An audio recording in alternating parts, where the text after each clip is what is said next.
अस्सलामुअलैकुम दोस्तों, welcome to astrology info channel. आपका दिन कैसा रहेगा? 13 अप्रैल 2023।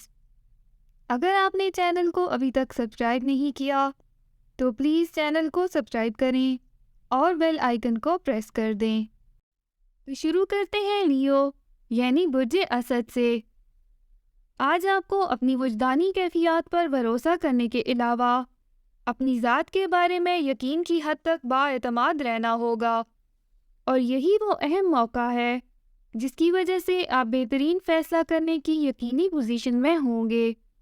याद रखें कि बहुत से दीगर अफराद आपको सामने रखकर अपने मंसूबों को हतमी शक्ल देने की कोशिश करेंगे, मगर जब आपको असल सूरत हाल का इल्म होगा तो आप हकीकी तौर पर अपनी कामयाबी से लुत्फ़अंदोज़ हो सकेंगे। किसी की बातों को हरफ़ आखिर समझने की वजह से मौजूदा सूरत हाल में कोई पेचीदगी जन्म ले सकती है।